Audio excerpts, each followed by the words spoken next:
All right. Good morning. It is 11 o'clock on my watch here on the East Coast. And I want to thank everybody for taking time out of your busy schedules to join us today for what we think is going to be a very insightful discussion regarding the results of the 2022 Inside Higher Education Survey of College and University Business Officers. My name is Kevin Farmer, and I am the Senior Director of Sales and Marketing at ECSI, and I will be your moderator today. Joining me on our panel are Eric Ives of ECSI and Doug Letterman from Inside Higher Education. Eric is the Senior Vice President and General Manager of ECSI and has been with the organization for over 20 years. Doug is the co-founder and editor of Inside Higher Education and has over 35 years of experience in higher education. So today, you get to hear from two tenured industry resources with over 50 years of experience in higher education. To get started, we're going to do a quick poll question, if you wouldn't mind participating.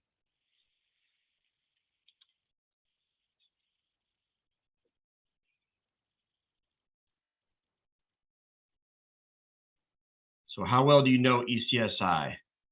ECSI is our best friend forever. We know them well. What's an ECSI? They just do the stuff with Perkins, 1098Ts.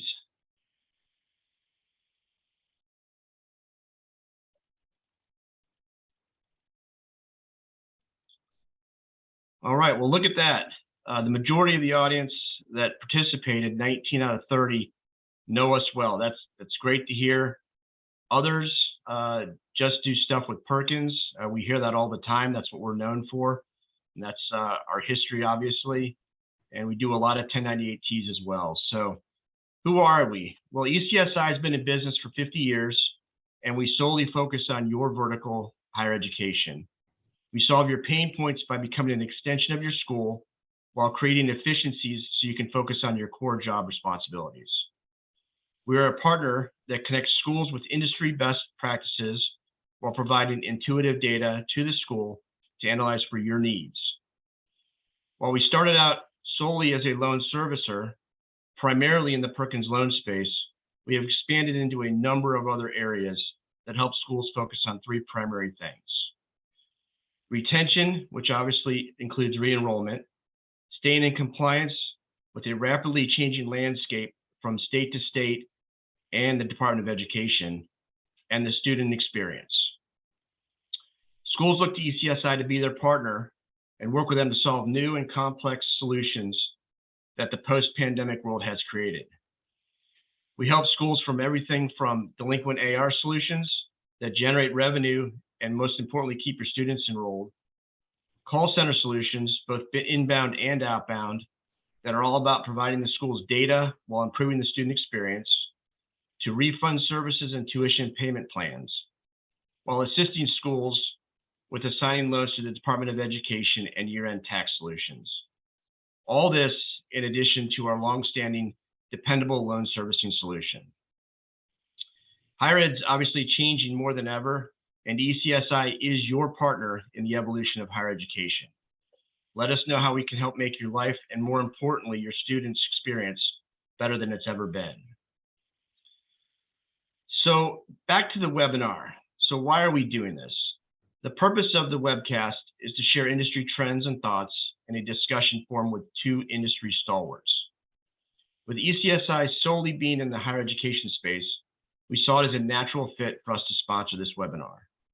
We travel around the country to our 1,750 clients and hear their challenges day in and day out. Many of you are facing similar challenges, even at different types and sizes of institutions. So these types of discussions are important to overcoming the obstacles in front of all of us. We encourage you to participate with questions through the Q&A section of the Zoom, and please feel free to add your thoughts to the discussion in the chat window. You will now get to hear from our panel experts after another quick poll question. So what is the most important topic at your school right now? Is it retention, re-enrollment, staffing issues, shortages of staffing, the student experience, or something else?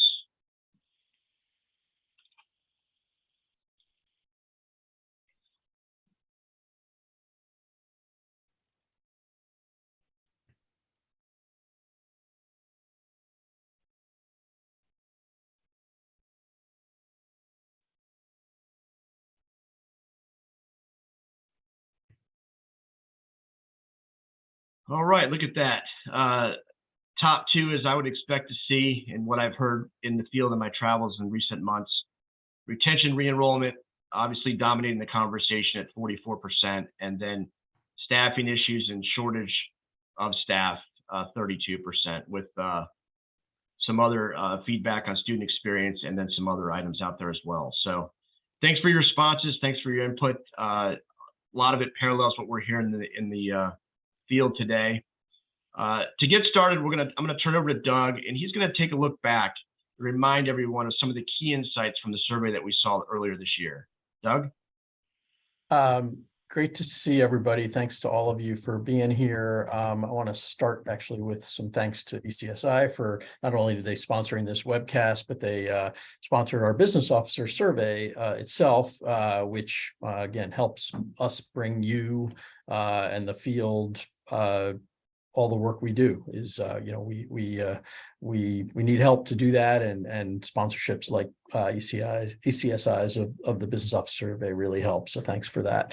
I just a little bit of background on these surveys. We do annual surveys of presidents, provosts, business officers, admissions directors, and presidents, provosts, admissions business officers.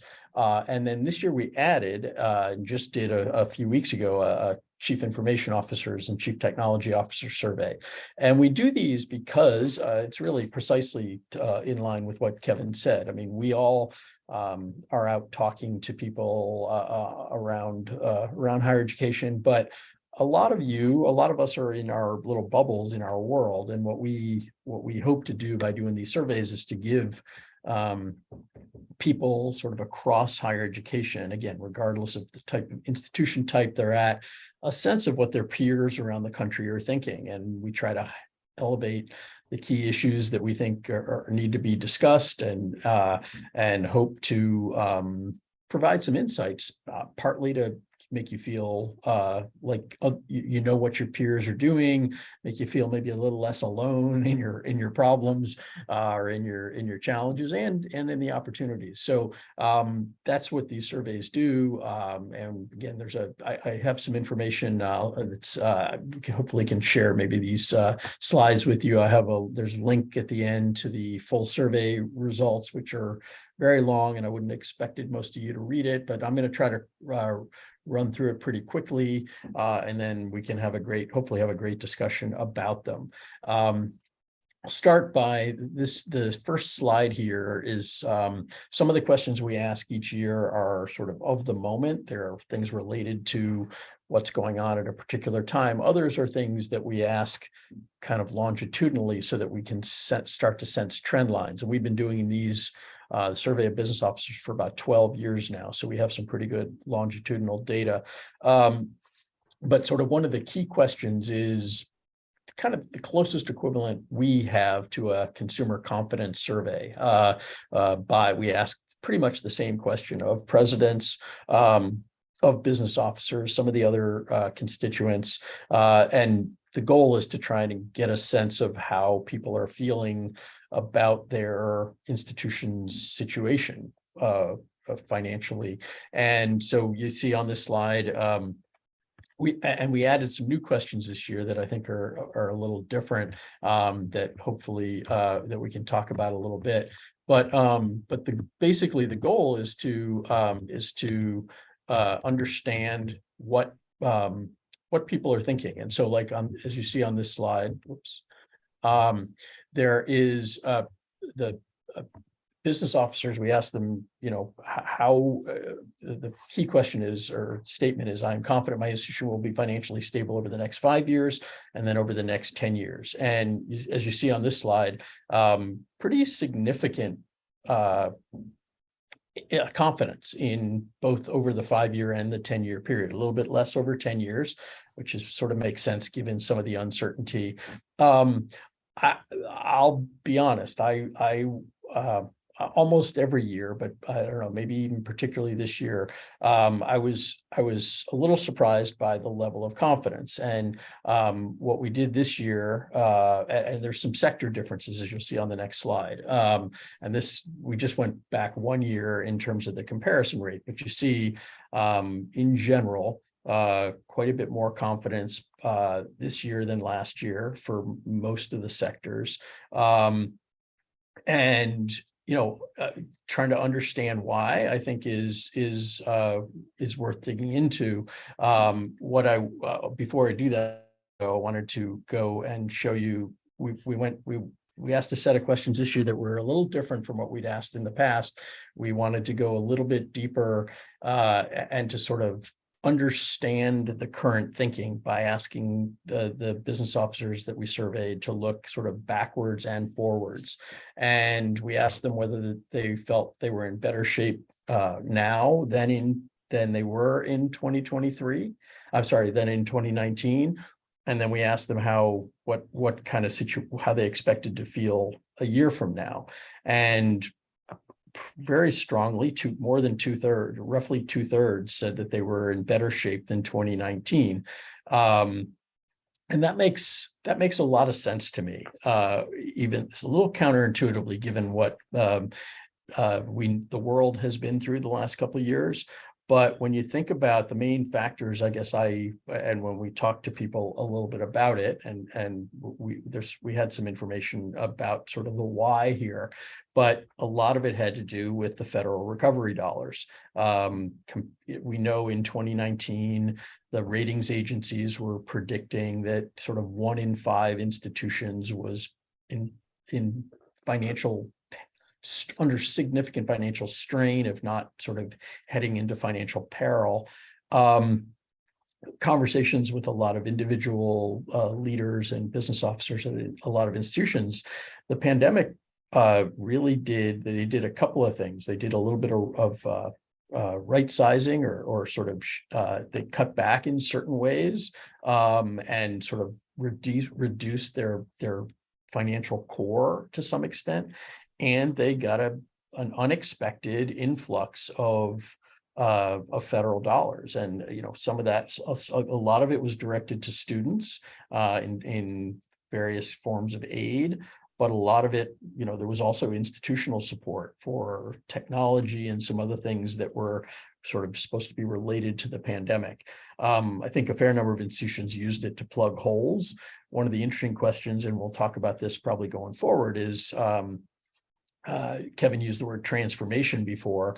The question of whether institutions have used this period to sort of prepare themselves for a future, I think is one of the really interesting questions that we tried to raise in the survey and that we'll probably talk about today.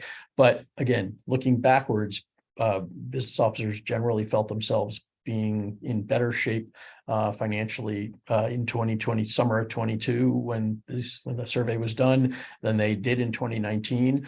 Looking ahead, it was a little more split, about 40, roughly 40%, a little over 40% saying they expect to be in better financial shape a year from now, about a little over 1/3 saying they expect to be in worse financial shape a year from now.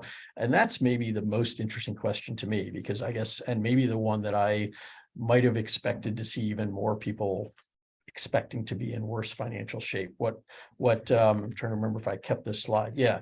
So the reasons, those who said that they expected to be in worse financial shape a year from now were expecting tuition revenue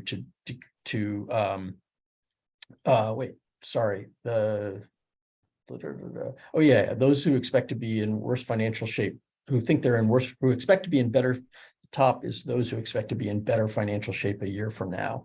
And they expect tuition revenue to increase and enrollment to recover.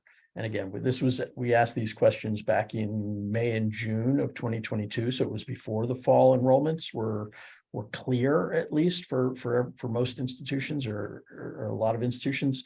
So, but those who were confident about where they were headed expected enrollment to go up and to get more revenue from tuition.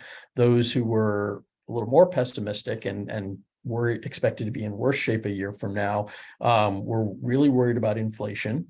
And they were noting the fact that the federal recovery dollars were going to run out, and they were expecting enrollment to be lower.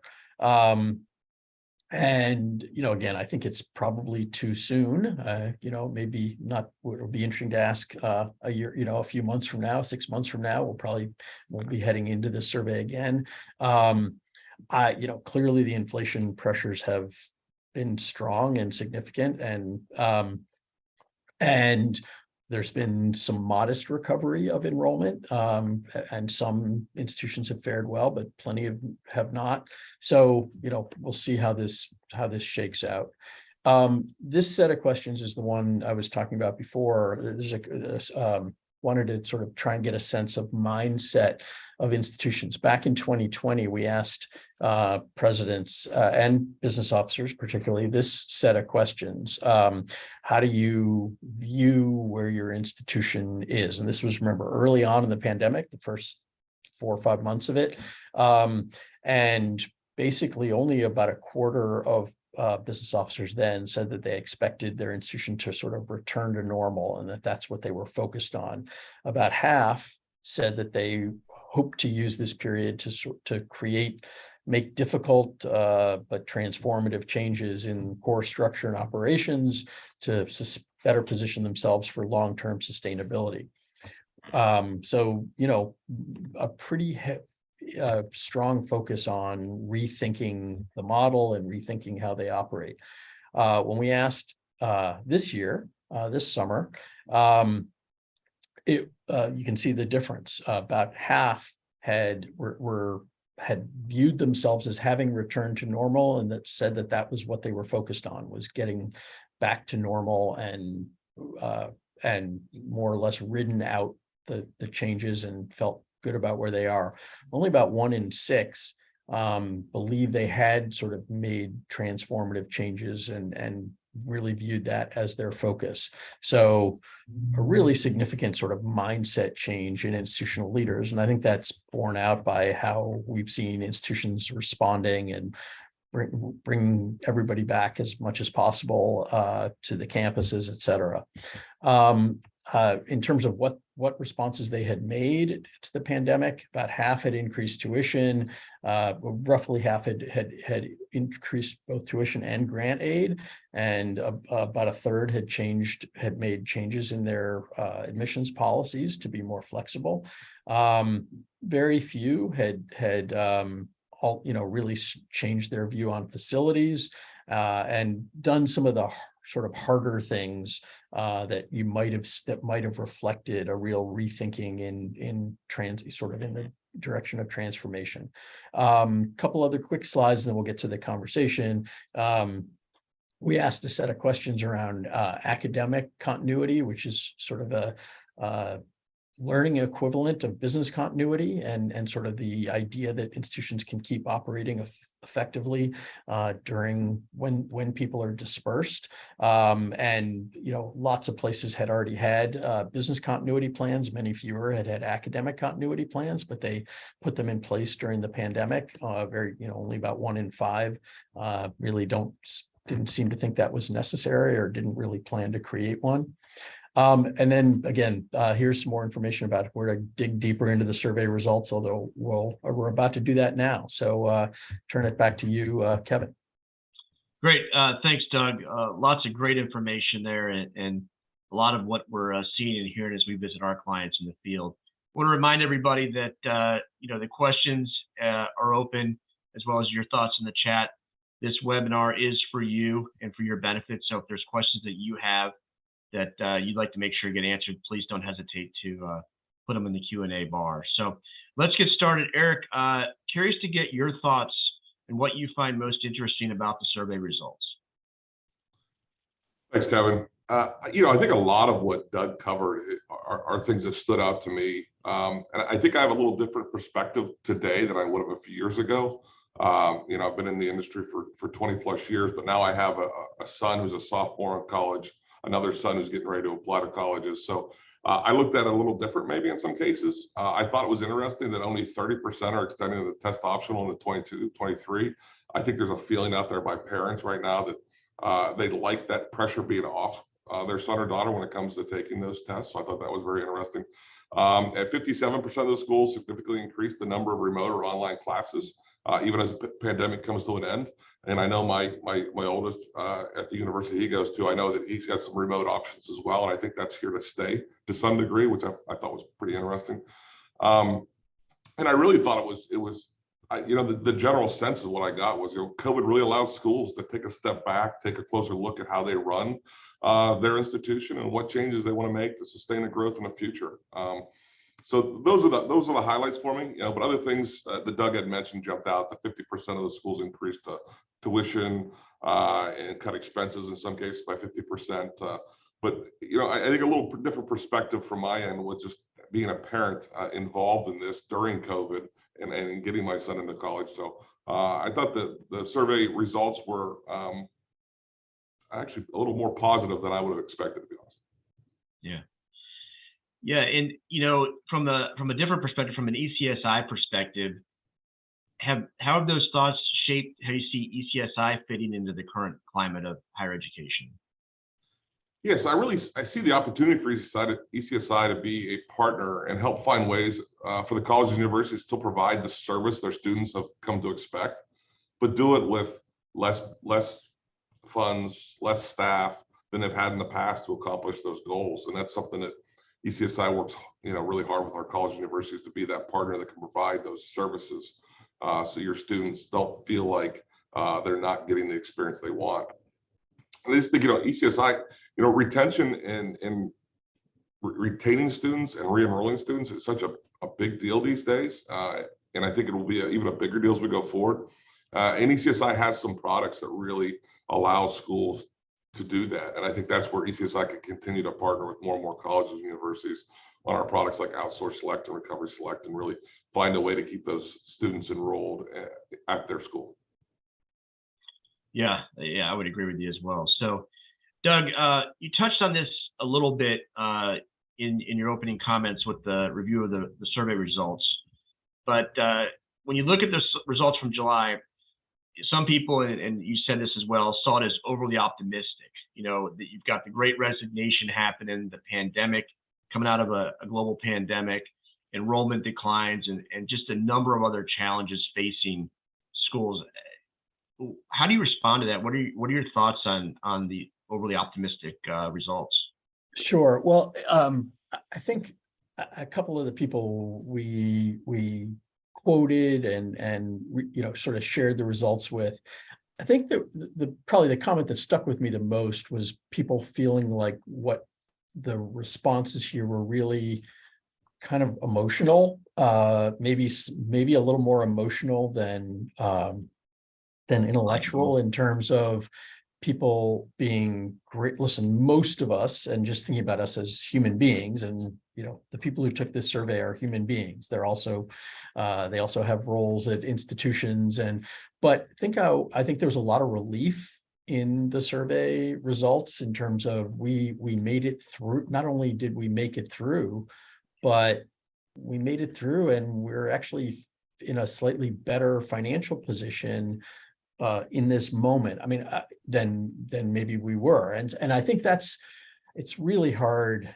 thinking about what's in people's heads when they take surveys like this. But I think and again, I think thinking about sort of the actual financial situation a lot of institutions found themselves in. So I do believe, as I said, that I think a lot of institutions made some cuts. Thinking about how our company handled the pandemic, we cut back our some expenses when we weren't sure where the bottom was and how long things were going to last, et cetera. So I think a lot of institutions made some cuts. Then the federal government, and again, it was probably never enough for all people always would like more, but there was a pretty significant investment in higher education and in students by the federal government to help institutions get through. And so I think it's not surprising to me that in that particular moment, a lot of places probably were in slightly better financial position than they had been. What I guess that worries me a little bit is whether places were thinking about where they're headed. And I guess what we have seen, and when I think about the current financial situation, is I definitely see a lot of places moving back to as close to normal as possible. And when you think about this financial situation most institutions were in 2019, enrollments at a lot of places is down significantly, and we are heading into a period of, we're entering, we've known for some time that we're going to be entering a period middle of this decade where the proportion of the number of traditional age undergraduates starts basically a decade-long decline. We're heading into that with 1.5 million students having sort of opted out of higher education over the last couple of years. So again, I think there's a lot to be concerned about. Having said that, but I actually think many colleges are well positioned to embrace the moment. And I guess the question really that I think is facing most institutions is, without the sort of pressure of the pandemic and the recession, will institutions have made sort of the kinds of changes that are necessary to position themselves for the future? And what Eric was just talking about, I think most institutions are going to have to sort of reallocate money to do new things. Like there's not going to be another big federal investment. I don't think there's, many states are going to be, a lot depends on what happens with the overall economy, but we seem to be headed into some kind of recessionary period, assuming that the federal government can get inflation under control. We're starting to see slowing in the job market, et cetera. So I think I think institutions probably need to be rethinking a lot of what they do to free up money to do the kinds of new things that will engage students, give them more new academic programs to enroll in. And I don't see a lot of evidence of institutions really addressing the workforce issues that and sort of rethinking their cost structure as much as might be healthy. Yeah, good, great thoughts. Eric, same question to you. Do you think there's more to the story here, and were you surprised by the optimism that seemed to come out of the survey? Yeah, like I said before, I was a little surprised, but in a pleasant way, to be honest. I think as we went into the pandemic, I think there was fear that how would we come out of the pandemic? Would we ever come out of the pandemic and get back to normal? At ECSI, we had to make some tough decisions. That it was a tough couple of years, and it's something that our business had never experienced. And I know colleges and higher education in general are going through the same type situation. And so now I think that we're coming out on the other side. You can see where those decisions have evolved and changed and will continue to do so. I think what happened here is higher education was forced to evolve, much like many businesses were forced to evolve. And I think that's important, as it has to still be a major part of our future, higher education for our young students coming out of high school. And I think that this survey shows that there's optimism that that's going to continue to happen in most cases, which is fantastic. Yeah, I agree. And we are seeing a lot of transformations happening at schools as we go across the country and talk to them. One of them, Patricia, has a question here. How can ECSI help a loan operations office and AR? And Patricia, we'd be happy to discuss that further with you, as we have a number of different solutions out there, obviously from our core loan servicing to a delinquent AR solution that helps you get to the students earlier and get them on a payment plan and get them right so that they're ready to re-enroll in the following term. So we'll get your information and follow up with you more about that after the webinar, but appreciate the question. Doug, about 2/3 of the business officers agree their institution is in better shape than 2019. You've already talked about this a couple of times. But the college and business officers who think their institution is in better financial shape today think it's because of the American Rescue Plan, which you've also. So you talked about you're interested to see the survey results in 2023, and if that thought process continues. But since the months have passed, do you think that attitude is shifting already? Do you think we're already kind of looking towards a different answer to this survey? It's hard to say. I think, we've obviously just started seeing the enrollment results have for fall 2022 have more or less just the initial results from the National Student Clearinghouse have just come out. I mean, I think we definitely saw enrollments recover somewhat for certain kinds of institutions, certain groups, but there was still a decline even from 2020. It was a slower rate of decline and a rebound in terms of, what we've seen the last couple of years, but still fewer students enrolled this year than this fall than last fall, just a much smaller negative number. And so that's certainly a positive trend compared to how it's been. And there are plenty of institutions that have done well. I mean, I've heard, we've gotten a bunch of news releases about record enrollments at certain kinds of places. What I really see, and this has been a developing trend, is a real difference, a gap in institutional success, and sort of a bigger and bigger divide between sort of the wealthy and sort of highly selective schools, which many of them have continued to get more selective, and more of the open enrollment schools, which is, frankly, there are a lot more of those than there are the selective. So I think there's a sort of a widening gap between the haves and have-nots, and I think I think there's a lot of institutions that have a lot of opportunity to remain relevant, but I think they have to do some things a little differently. I think there's going to be an increased sort of having to think about sort of what, I mean, there's probably the most heartening thing is the focus on student success. I mean, we are seeing institutions increasingly recognize, especially with the number of traditional age students constrained in some places and starting to decline in others. It's a lot easier to hold on to your current students than it is to recruit a new one.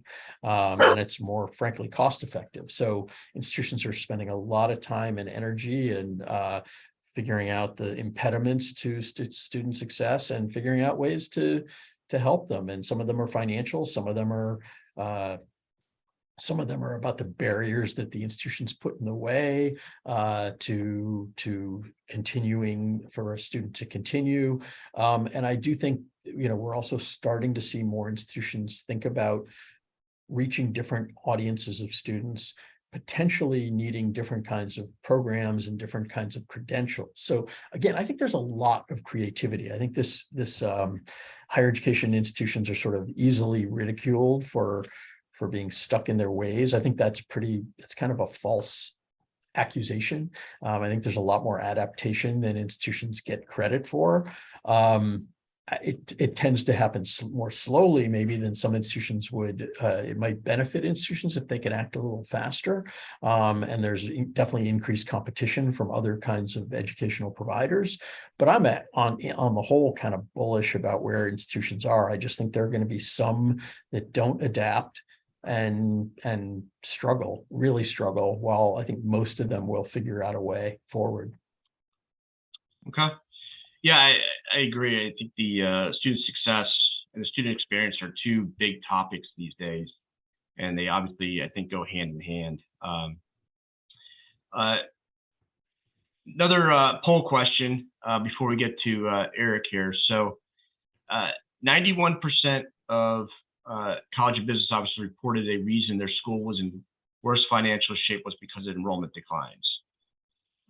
How are you combating this issue? Expanding recruiting efforts, focusing on retaining current students, lowering admission requirements, targeting transfer international students, all of the above, or you're not doing anything?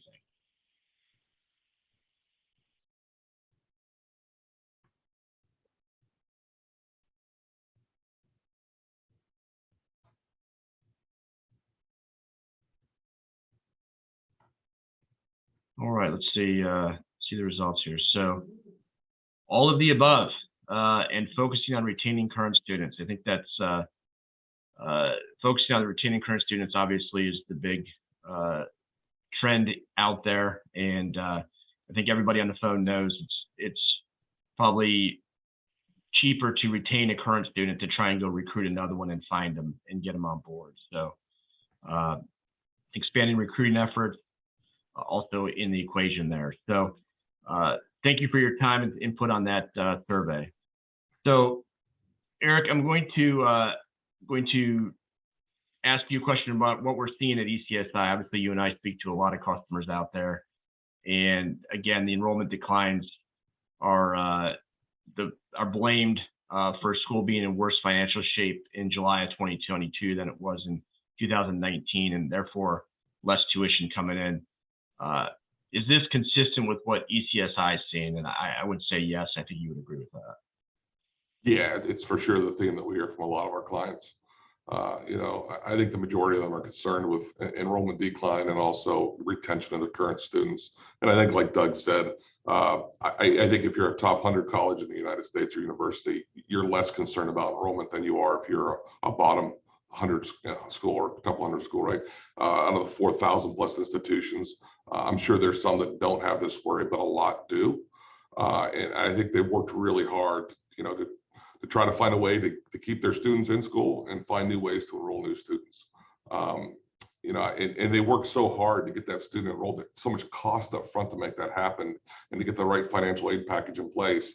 They don't even want to lose a single student when it comes down to it. And I think that's where ECSI can really assist schools with some of our products to keep them enrolled or re-enroll if need be as they move forward by giving that white glove approach and using our 50 years in higher education to our advantage here when we're working with those students.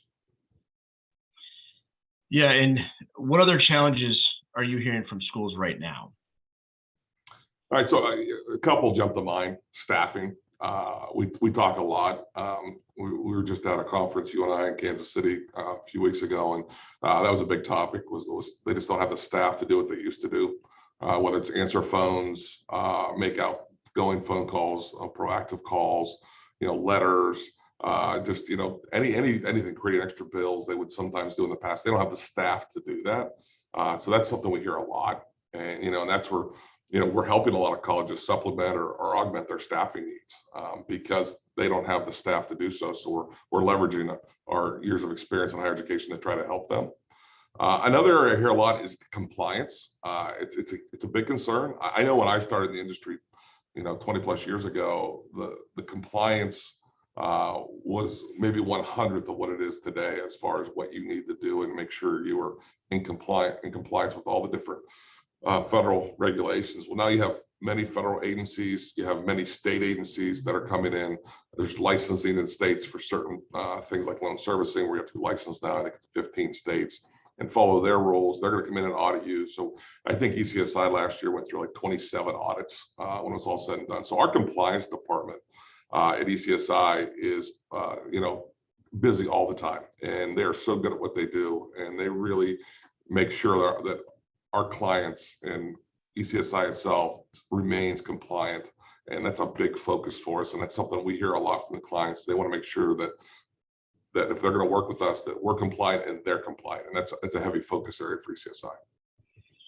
Yeah, I would say a lot of the same things. You talk about the staffing. I've been out in the field quite a bit the last couple months. I was out on Northern California. We met with a school. They said their department was down 7 people, which is just crazy. When you talk about it, how are they getting their jobs done and then doing the jobs of 7 other people that they don't have on staff? Turnover obviously aligns with the staffing, but I think the biggest thing with the turnover is schools are losing a lot of institutional knowledge. Is walking out the door as folks are retiring or deciding to get outside of the higher education space because they've had enough of it. And I think another big trend that we're hearing is the student experience.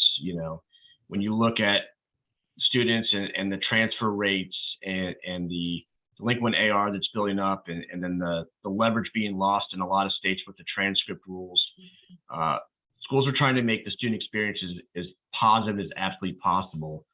Whether that's reducing wait times when they're calling in or stopping in at the student accounts office, whether they're increasing their amenities, which is tough these days because they're trying to find the funds to do that, and then trying to adapt to what the students want and as far as their communication methods. email and letters don't necessarily always work as much anymore. It's more of a text or a live chat mentality with these students. So those are some of the challenges that I've been seeing out in the field. Schools are revamping their collections process because they want to make sure that they're getting to these students earlier. They don't want to hurt the students by sending them the collections in some cases. So there's a lot of things that are happening right now, a lot of challenges that the schools are facing. And again, goes back to that word transformation. A lot of schools transforming the ways that they look at different aspects of the school. So Doug, I'm going to ask you, what positive steps have schools taken to combat some of these challenges out there? A lot, as I said, I think there's been a lot more adaptation than people have, have stereotypically thought. I guess I think there's been, well, I want to start by talking about a couple of things you just talked about. I think the sort of focus on student success is probably the most significant overall shift that we've seen. I mean, it was, we won't even talk about what it was when I went to college, which is, 100 years ago. But even from when my kids were in college 10, 12 years ago, the sort of the focus on sort of the institution's view of their role in ensuring students continue, I think has changed. I think there's a lot more responsibility that institutions feel. They're being held accountable for whether students succeed more than they used to be.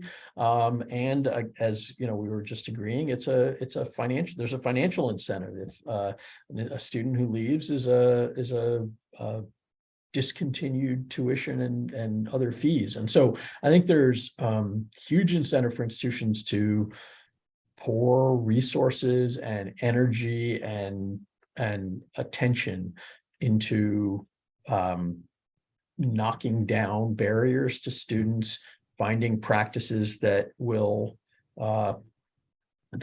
enable them. The areas that I think remain really challenging for institutions are around, I think, the whole remote work and employee stuff. I mean, we're obviously entering a period. I think we're starting to see a slowdown. We've started to see some companies start to do some layoffs. And so I think this sort of incredibly overheated job market that we've had for the last year plus that has been definitely a major contributing factor, both to employees leaving and to some extent to students not enrolling, because we know there's a big group of students who are going to be constantly deciding. They're on that sort of education or the training or job or work bubble. And when the job market is good, they're going to go get a job. And we've seen, I think, a lot of people opt out for that reason.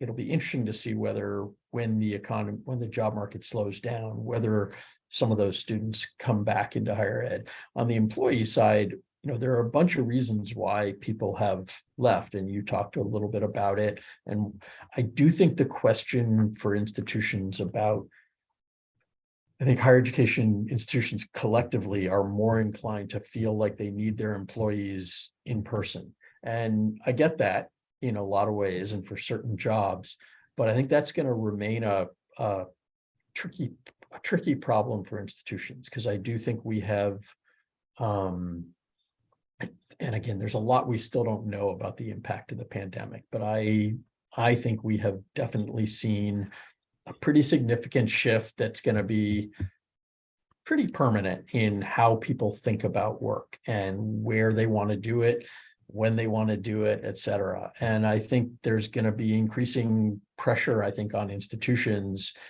to be more flexible in how they let people work. And there's a real tension there because a lot of colleges want their people in person. We saw a lot of adaptation by institutions in terms of being able to digitize or at least make more flexible the services they offer to students. And I think technology and other virtual elements enable that. So anyway, I think those are a couple of the issues that I think are going to be pressing going forward.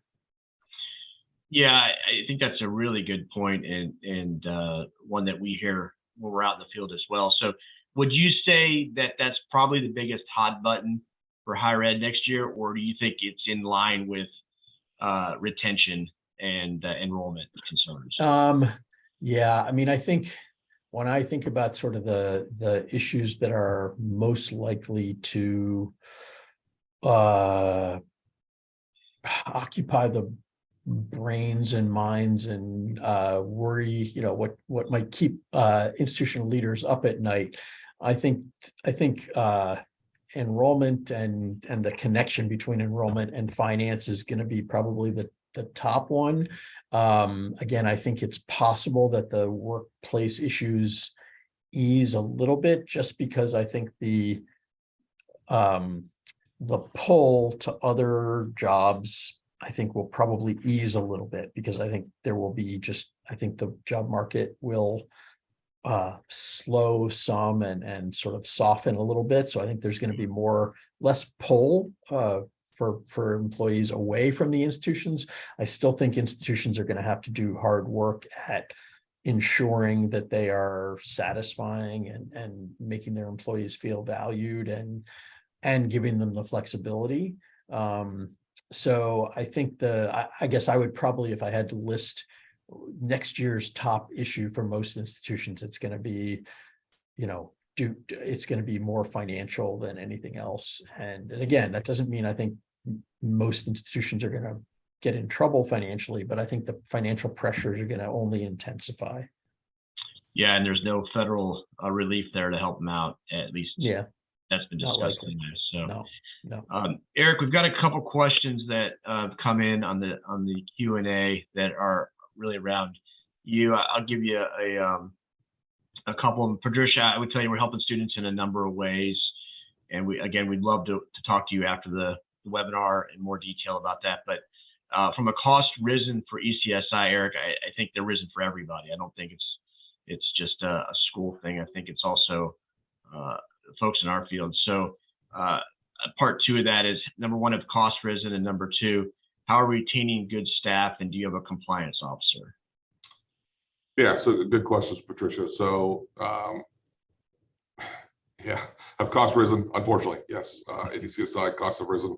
A big cost for ECSI is postage and paper, and those things continue to rise. I believe postage is going to rise 2 more times in the year 2023. So costs continue to rise for sure. And answering your question on what's really changed ECSI since COVID, that's really helped the staff. I'll talk about the staff part. I think we've become more flexible, right? At first, everybody went home. The pandemic was fresh and new. We weren't sure what was going on. We've since brought people back, but it's a hybrid schedule with flexibility built into it. And that's gone a long ways for our staff. We've taken care of our staff financially the best we can, because we don't want to lose our staff. That doesn't mean turnover is not happening. I will say, though, turnover is happening less now than it was in 2019 when you look at our rates, which is a big deal. As far as, do we have a compliance officer? We have a compliance team, to be quite honest. We do have a compliance rep on site. We're owned by a larger corporation. They have a complete compliance team that we lean on, which is really helpful as compliance continues to be a bigger and bigger deal, as well as our legal team that we have at ECSI and Global. So we do really focus on compliance, and it's important that we stay on top of it. So that's a big push for us. And then how do you retain good qualified staff? I think you treat people like people. I'm a big believer that families are important to the staff, and they need to come first in a lot of cases. And I think when you do that, then they start to put work first when they can, and I think that's important. But it's been difficult, right? Nobody I know has ever managed through a pandemic before. So we learned as we went. I think we're in a pretty good spot now, though. So. Yeah, I think that's right. And, as an employee of Eric's and the ECSI team, I tell you, flexibility and, understanding of situations really goes a long way with the staff. And you talk about the cost and the compliance, another piece of that is our costs have risen because more and more states are requiring us to do audits for them, to have licenses for them, and those all involve costs as well. So there's other costs that we did not see coming out of the pandemic. So let's jump to the last poll question that we have, which revolves around the elephant in the room, loan forgiveness. So how do you see loan forgiveness impacting enrollment or re-enrollment at your school? Either a positive impact, negative impact, no impact, or what loan forgiveness are you talking about?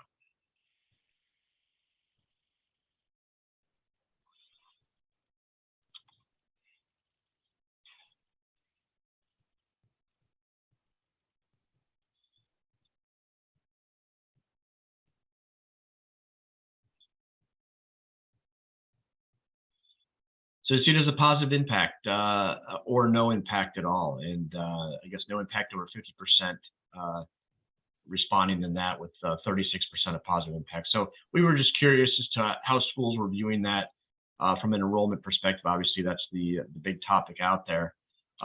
Eric, you've got over 20 years of experience as a loan servicer. How do you see the loan forgiveness impacting the industry, and how do you see this playing out? Yeah, so this is a topic near and dear to my heart, right? This would have a major impact on ECSI and the industry. So, and I think that loan forgiveness doesn't really solve the issue. The issue is how do you bring down the cost to gain a degree? And I think when it's all said and done, that this doesn't do that. I think there are things that need to happen in the industry. I'm just not sure this is one. But as far as the impact on the industry, if this goes through, and we know now it's in a couple different courts, if it ends up going through, the impact in the industry will be pretty massive. It'll cost thousands of people their jobs in the loan servicing industry and other vendors that touch the loan servicing industry. So it's a big impact. It's one that you try to brace for. At the same time, it's one you hope you don't have to go through. I think right now people are signing promissory notes for next semester, so I'm not sure what canceling those loans has really accomplished, because we're just going to continue to put them in more and more debt as we go forward. So I think that's the impact, right? When it's all said and done, I think we're going to spend $400 billion if it happens. And I'm not sure 10 years from now, we're going to say that really changed the way that students go to school in America when it comes to college and university. In my own opinion, I really feel the interest on the loan is the killer. I think the focus should be on making these zero interest loans or low interest loans. That would have a bigger impact. And I think financial literacy needs to be a bigger topic at colleges and high schools. And so they know they can be more informed when they're making these decisions when you're spending thousands and thousands of dollars to go to college. As far as how it'll play out, like I said, it's in the courts. My assumption is at this point, because there's at least 2 courts that are going to hear the case, it's going to be tied up for many, many months, maybe even a year. I think it'll make it to the Supreme Court. I think the real question becomes then, during that time, the borrowers are kind of left in the lurch. And in fact, a lot of cases, borrowers requested refunds on payments that were made during the pandemic, and they were able to get those refunds back. And now their loan balance is higher because they did that thinking that the loan will be canceled, and now it's not going to be canceled. So I don't see a way around not extending the payment pause if this isn't all settled by January 1st, which I think is very unlikely. So I really think that the payment pause will be extended, and I think it'll be extended for multiple years until they figure this out. I think there's a lot of cleanup now that needs to happen. So that'll make it difficult on the servicers trying to make this, right now, we need to understand when we're going to send billing statements out, when we're going to staff up and be ready to take phone calls. So as this continues to push, it does have an impact on the servicers. But I think in my opinion, if you lifted the payment pause without the cancellation right now, that would do more harm than good to the borrower. So I suspect it will be extended. Thanks, Eric. Interesting thoughts there. Appreciate your opinion as well. I think we've got time for one more question here, Doug. So around the same topic, I know you've been traveling. I know you were out in California last week at a conference. What is the vibe you're seeing across the industry surrounding this topic? It's interesting. It's obviously an enormous topic of enormous interest for students and families. It's not really a huge topic for a lot of people within higher education. I think a lot of them sort of view things the same way as Eric was describing, that it's not I think it'll have more impact on the lending industry and on individual students than on sort of the way colleges operate. I'm personally of the view that I don't think it's actually going to happen ultimately. I sort of see enough sort of limitations and sort of issues in the way the administration crafted it that I think the courts are ultimately going to block it. And I definitely do not think it addresses the sort of underlying key issues in higher education. It was, to me, a little bit more of a political situation, a little more of a political solution than a policy solution. And again, the student debt is a real topic, and institutions need to address it. And I think affordability is probably the single biggest core issue facing higher education, and it's leading to people questioning the value because their cost and opportunity cost is too high in a lot of their view. So I think, policy solutions that actually address the underlying affordability are going to be better uses of precious federal resources. Yeah. Interesting thoughts as well, Doug. We appreciate it. So we're right at the top of the hour with 3 minutes to go. So I want to take this opportunity to thank Doug and thank Eric for your time today and your insights. I found it valuable and hope that the folks on the phone did as well. Thank you to everybody that took time out of your busy day to attend today. We hope you did get value at it. If Doug or myself or Eric can help you in any way down the road, please don't hesitate to reach out. And thanks very much. Have a great day and a nice Thanksgiving holiday next week. Thanks for your time. Bye.